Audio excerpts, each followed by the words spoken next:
Yeah. Yeah. We're at your place just watching TV. There's nothing on, so you'll get naked, hopefully.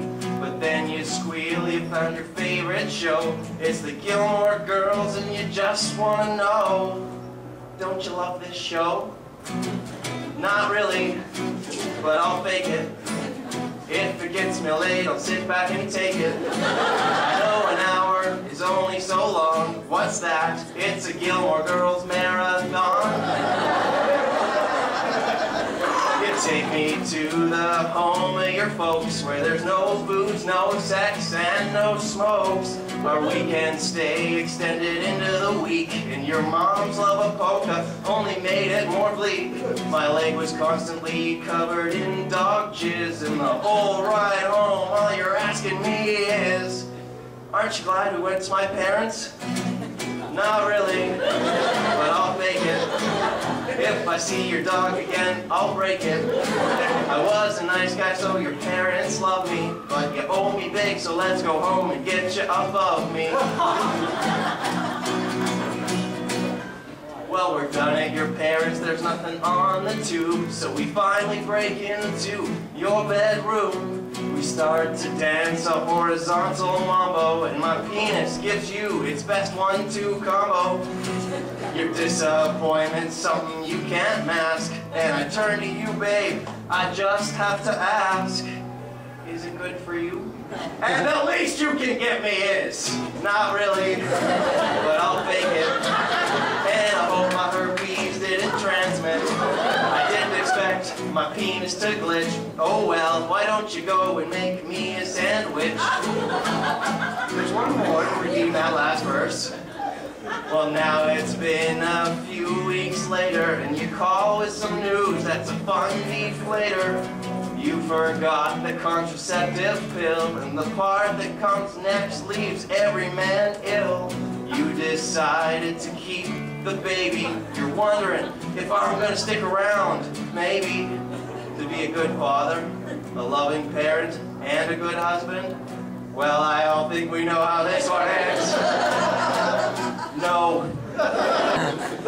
Jeez, alright, I'm gonna get this out in the open right away, so I know what you're thinking. You're thinking, hey, this guy looks like what would happen if Adrian Brody and Ray Romano had a child. And that child had some sort of eating disorder like him. I know, it's the way I look, I don't care. And despite the fact that the way I look, I actually was able to get a girlfriend.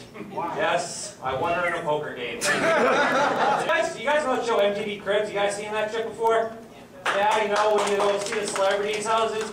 Yeah, did you know there's a Canadian version of that show as well? It's the funniest thing you've ever seen. I saw it the other day, I couldn't believe it. It's so different from the American version. So you watch the American Cribs and it's like these 25-year-old like pro skateboarders who have like their big mansion. This is my Italian-style villa, 13 bedrooms, 7.5 baths. Me and my girlfriend live here by ourselves. Like, what the? So you and your girlfriend live there by yourselves? What the hell do you need 13 bedrooms for? For Christ's sakes, open up a hotel, boost the economy, do something. And you know, and they always, oh, let's go up to the garage, I'll show you the cars. They have like 10, 20, 30 cars. What do you need, a car every day for the month? What the hell is going on? What is with celebrities' obsession with hoarding vehicles? That's what they like to do. It's ridiculous. You got 30 cars? Open up a taxi service. Pick up your guests, bring them to the hotel. You know? But it's weird, when I saw the Canadian version, it's so different because it's Canadian celebrities living in Canada, so you don't get like the mansions or anything. They get like, oh, well, this is my 3-bedroom, 1.5 bath bungalow. I rent it because I can't afford to buy it. There's Larry, my landlord, he's a douchebag. Anyways, if you come inside here, you will see my Juno Award. It is holding up the other side of my coffee table right now. I can't afford a new coffee table. Now you're probably wondering, what sort of ride am I going around in? Where's my pimp mobile? Well, if you come out to the street, I'll show you where I parked my 2003 Toyota Corolla. There she is. What a beauty. All binged up there, got a little fender bender. Luckily we didn't get insurance involved, that was good. But there's nothing wrong with that. I think if you're doing something you love, you shouldn't be making millions and millions of dollars. You should be thankful that you're making enough because you gotta do something you love, you know? Because I'll tell you, the people who should be making millions and millions of dollars are junior high teachers. They have us, oh my God, they gotta have the thickest skin. People think you need a thick skin to be a comedian, which you don't. Someone says something to me, I go, hey, shut up, Daddy, do a sit-up, then talk to me. I don't get in trouble. I can't say that to a 7th grader. Kid go nuts, kill himself, or worse, bring a gun to school and kill me. I think so much, I do. Because you can never text back right away, that's the problem. I'm always texting back right away, and my friends are like, no, no, Jeff, stop, what are you doing? I'm like, what? Like, you can't text back right away, what are you, an idiot? You gotta wait, you gotta appear cool and uninterested.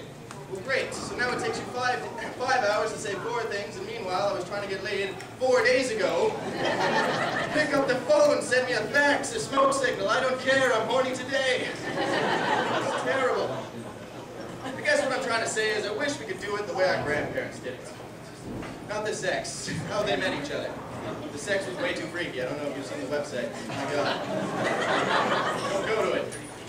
But no, you ever ask your grandpa how he met his wife? It's always the same story. I don't care who your grandpa is. You're like, Grandpa, how'd you meet your wife? He's always like, well, I was walking down the street, and she came up to me with an apple pie, and I took her to the box social, or possibly the teddy bear picnic, I'm not sure. And the following summer, we were pregnant and married. Simple, quick, to the point. You go back far enough in time, the women were actually chasing the men around. They were just chasing men around with, like, baked goodies. What was the big goal back in the 30s? Like, catch yourself a man, quick, before he goes off to war and dies. I think that would be the best time to be a man, wouldn't it? Besides the war, but I think it'd be worth it. You're wandering around like, Mabel, this pie is delicious. That's a name from back then, so. Doesn't really compare, though, to Mildred's peach cobbler. Afraid I'll have to propose to her, I'm sorry. That's how it was. You had so much variety back then. You got to pick your girl and your desserts. It was fantastic. 60 to 70 years later, oh my, how things have changed. Now it's my time. Now it's, we do all the chasing now as men. That's my full-time job besides comedy. My entire world revolves around chasing women. And we've had to come up with all these new weird metrosexual ways to chase you, right? All this weird borderline gay shit. We have to be all emotional now and have bromances and cry in big groups and write you sonnets and express ourselves through interpretive dance. Dye our hair and shave ourselves. It's bullshit. You ever ask your grandpa, have you ever had to shave your balls for a girl? You can shave your balls? Never learned that. I was too busy eating pot. That's all a girl from my time wanted. Take her out and eat her pot. Write that down, Grandpa. That seems like good. And you know, with all this stuff that we've had to be doing now, this crying and hugging and bullshit, I'd be halfway to all right with all that, but what the hell happened to my pie? I mean, honestly. No, seriously, like it's disappeared. The pie is gone. Right, all you ladies were out getting careers and the right to vote, and somewhere along the way you forgot how to bake a pie. It's sad. It's terrible.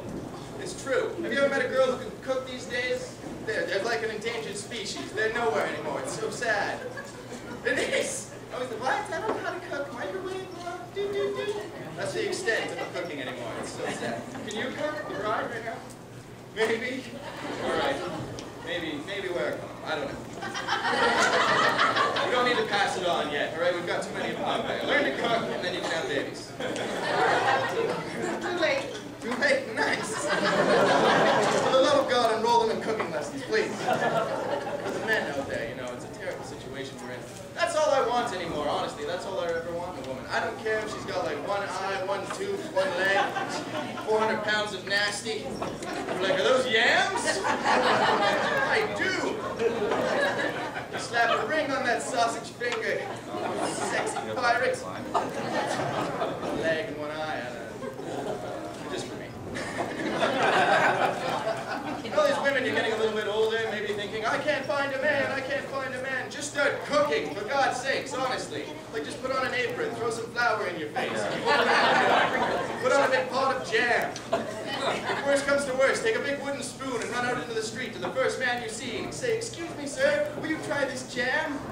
I promise you, if you're any good at it, you'll be married and pregnant the following summer. Yeah. Shot by the light. What?